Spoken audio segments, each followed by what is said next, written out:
മുമ്പ് ഞാൻ ചെയ്തൊരു വീഡിയോ നമ്മളുടെ മലയാള സിനിമയുടെ ആദ്യത്തെ 4 മാസങ്ങളുടെ പെർഫോമൻസ് എന്നുള്ളൊരു വീഡിയോ. അതിനുശേഷം കഴിഞ്ഞൊരു മാസം, അതായത് മെയ് മാസം മലയാളം ഫിലിം ഇൻഡസ്ട്രിയിൽ റിലീസ് ആയിട്ടുള്ള സിനിമകൾ എങ്ങനെ പെർഫോം ചെയ്തു എന്നാണ് നമ്മൾ ഇന്ന് ചർച്ച ചെയ്യാൻ പോകുന്നത്. വെൽക്കം ബാക്ക് ടു ജോട്ട് SPK. കഴിഞ്ഞ കുറേ വർഷങ്ങളായിട്ടുള്ള ഒരു പ്രവണതയാണ് ഒരുപാട് സിനിമകൾ റിലീസ് ആവുക എന്നുള്ളത്. ഇക്കഴിഞ്ഞ മെയ് മാസത്തിലും ഈ ഒരു കഥ തന്നെയാണ് ആവർത്തിച്ചുകൊണ്ടിരിക്കുന്നത്. അതായത് ഏകദേശം 25ഓളം സിനിമകളാണ് കഴിഞ്ഞ മെയ് മാസം മലയാളത്തിൽ റിലീസായിട്ടുള്ളത്. പക്ഷേ ഇതിൽ 5 സിനിമകളാണ് കാര്യമായിട്ട് ബോക്സ് ഓഫീസിൽ ഒരു ചലനം ഉണ്ടാക്കിയത്. അതിനെക്കുറിച്ച് പറയുമ്പോൾ തീർച്ചയായിട്ടും മെയ് മാസം ഡോമിനേറ്റ് ചെയ്ത സിനിമയെ പറ്റി നമുക്ക് പറയാണ്ടിരിക്കാൻ പറ്റില്ല.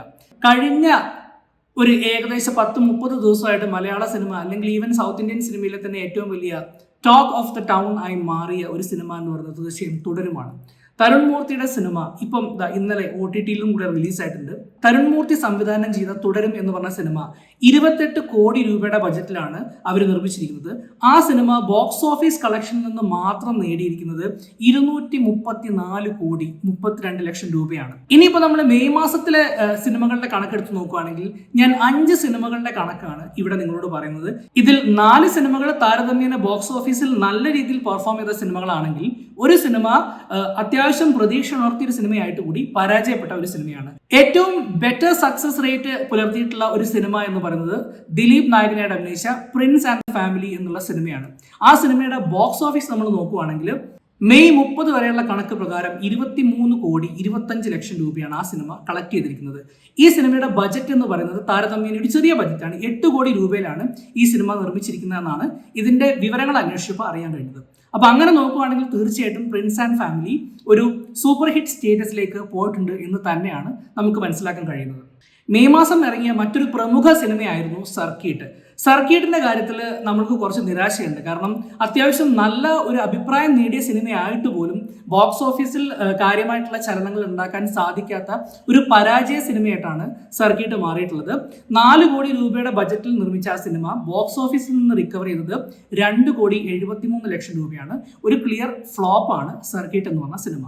ഇനി മറ്റൊരു വിജയ സിനിമയെ പറ്റി പറയുകയാണെങ്കിൽ പടക്കളം ഒരു അൺഎക്സ്പെക്ടഡ് ഹിറ്റ് ആണെന്ന് വേണമെങ്കിൽ നമുക്ക് പറയാം. കാരണം വലിയ ഒരു സ്റ്റാർ കാസ്റ്റോ അല്ലെങ്കിൽ അത്ര വലിയ ഒരു പ്രോമിസിംഗ് ആയിട്ടുള്ള ഒരു ട്രെയിലറോ ഒന്നും ആയിരുന്നില്ല പടക്കളത്തിന്റെ. ഒരു എക്സ്പെരിമെന്റൽ അപ്രോച്ച് ആണെന്ന് നമുക്ക് തീർച്ചയായിട്ടും മനസ്സിലാവും. എന്നാൽ പോലും വെറും 5 കോടിയിൽ നിർമ്മിച്ച പടക്കളം ബോക്സ് ഓഫീസിൽ നിന്ന് നേടിയത് 16 കോടി 31 ലക്ഷം രൂപയാണ്.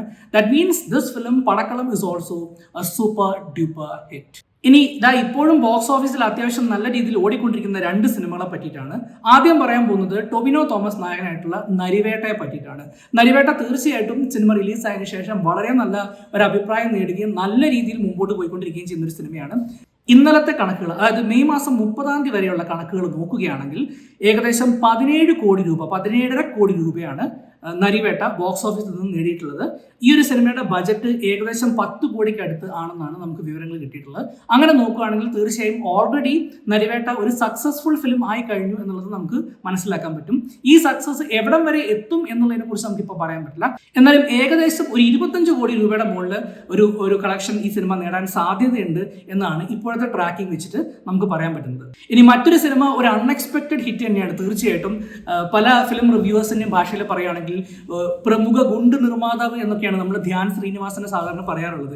ഈ ധ്യാൻ ശ്രീനിവാസന്റെ ഡിറ്റക്റ്റീവ് ഉജ്ജ്വലൻ എന്ന് പറഞ്ഞിട്ടുള്ള സിനിമ ബോക്സ് ഓഫീസിൽ നല്ല അഭിപ്രായങ്ങൾ നേടി മുന്നേറിക്കൊണ്ടിരിക്കുകയാണ്. കളക്ഷന്റെ നമ്പേഴ്സ് നോക്കുമ്പോൾ ഭയങ്കര വലിയ നമ്പേഴ്സ് ഒന്നും അല്ലെങ്കിൽ പോലും ഏകദേശം 4 കോടി രൂപയോളം കളക്ട് ചെയ്തിട്ടുണ്ട് ഓൾറെഡി. സിനിമയുടെ ബജറ്റ് എന്ന് പറയുന്നത് 4.5 കോടി രൂപയാണ്. അപ്പോൾ ഇപ്പോൾ നല്ല രീതിയിൽ ഓടിക്കൊണ്ടിരിക്കുന്നതായതുകൊണ്ടും വീക്കെൻഡ് വരുന്നതായതുകൊണ്ടും ഈ സിനിമ തീർച്ചയായിട്ടും ഒരു സക്സസ്ഫുൾ സിനിമയായി മാറും എന്നാണ് നമ്മൾ പ്രതീക്ഷിക്കുന്നത്. ഏപ്രിൽ മാസം 25-ാം തീയതി റിലീസ് ചെയ്ത തുടരും എന്ന് പറഞ്ഞ സിനിമ തന്നെയായിരുന്നു മെയ് മാസത്തിലെ ഹൈലൈറ്റും. കാരണം ആ സിനിമ ഒരു 100 കോടി 200 കോടി ക്ലബിലേക്കൊക്കെ എത്തിയത് ശരിക്കും മെയ് മാസത്തിലാണ്. 2 മേജർ ഫാക്ടേഴ്സാണ് ഇതിലേക്ക് കോൺട്രിബ്യൂട്ട് ചെയ്തിരിക്കുന്നത്. ഈ 2 കാര്യങ്ങളെ കുറിച്ച് നമ്മൾ ചിന്തിക്കുമ്പോൾ വളരെ ക്ലിയർ ആണ്. കാരണം നല്ല ഒരു പോസിറ്റീവ് വേർഡ് ഓഫ് മൗത്ത് ഉണ്ടാക്കിയ സിനിമയാണ്. സമ്മർ വെക്കേഷന്റെ സമയത്ത് ഫാമിലീസ് തിയേറ്റേഴ്സിലേക്ക് പോകുന്നുള്ളത് നമുക്ക് തീർച്ചയായിട്ടും അറിയാം. കാരണം ലാലേട്ടന്റെ സിനിമയ്ക്ക് പോസിറ്റീവ് വന്നു കഴിഞ്ഞാൽ തിയേറ്ററിൽ തീ പടരും എന്നുള്ളത് നമുക്കറിയാവുന്ന കാര്യമാണ്. ആ തീ പടർന്നതിന്റെ ഭാഗമായിട്ടാണ് ഈ സിനിമ 234 കോടിയിൽ എത്തി നിൽക്കുന്നത്. ഒരു വളരെ നല്ല OTT ആൻഡ് സാറ്റലൈറ്റ് ഡീലും കൂടെ ഈ സിനിമയുടെ കളക്ഷൻ ആൻഡ് പെർഫോമൻസിനെ നല്ലൊരു പൊസിഷനിലേക്ക് എത്തി വെച്ചിരിക്കുകയാണ്.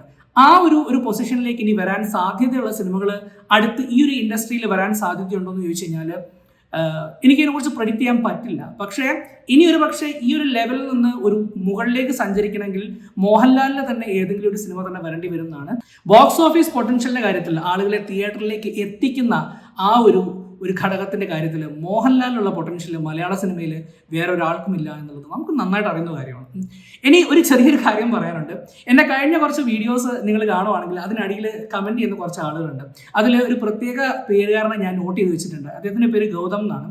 അദ്ദേഹത്തിൻ്റെ മെയിൻ ജോലി എന്താണെന്ന് വെച്ച് കഴിഞ്ഞാൽ എന്നും രാവിലെ എണീറ്റിട്ട് എൻ്റെ വീഡിയോയുടെ അടിയിൽ വന്നിട്ട് എന്തെങ്കിലുമൊക്കെ എഴുതുക. എഴുതിയിടുന്നത് പ്രത്യേകിച്ചും ഈ മമ്മൂട്ടി മഹാനായ ഒരു നടനാണ്, അല്ലെങ്കിൽ മമ്മൂട്ടിയെ ആയിട്ട് മറ്റൊരാളെയും താരതമ്യം ചെയ്യാൻ പാടില്ല, എങ്ങനെയൊക്കെ പറഞ്ഞുകൊണ്ടാണ്.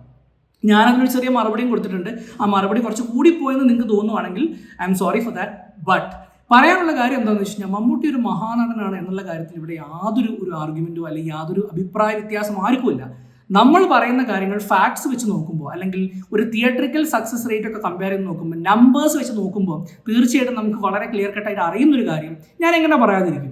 അത് പറയുമ്പോൾ നിങ്ങൾക്ക് കുരു പൊട്ടിയിട്ട് നിങ്ങൾ ആ കുരു എൻ്റെ കമൻറ്റ് ബോക്സ് കൊണ്ട് പൊട്ടിക്കുകയാണെങ്കിൽ തീർച്ചയായിട്ടും എൻ്റെ ഭാഗത്തു നിന്നുള്ള റെസ്പോൺസസും നിങ്ങൾ വാങ്ങേണ്ടി വരും. സോ ഇത് പറയുന്നത് കൊണ്ട് എൻ്റെ വീഡിയോ നല്ല രീതിയിൽ കണ്ടിട്ട് അതിന് നല്ല അഭിപ്രായങ്ങൾ പറയുന്ന ആളുകൾ കമൻറ്റ്സ് ചെയ്യാൻ മടിക്കരുത്. നിങ്ങൾക്ക് ഈ വീഡിയോ ഇഷ്ടമായെങ്കിൽ പ്ലീസ് ലൈക്ക് ചെയ്യുക, ഈ വീഡിയോ അല്ലെങ്കിൽ ഈ ചാനൽ സബ്സ്ക്രൈബ് ചെയ്യുക. എന്നിട്ട് നിങ്ങൾക്ക് ഇഷ്ടമാവുകയാണെങ്കിൽ തീർച്ചയായിട്ടും ഇത് മറ്റുള്ളവരിലേക്കും കൂടി എത്തിക്കുക. Because it's A new channel. നിങ്ങളുടെ സപ്പോർട്ടില്ലാണ്ട് എനിക്ക് മുമ്പോട്ട് പോകാൻ പറ്റില്ല. So that's all from my end. This is bye from John S.P.K.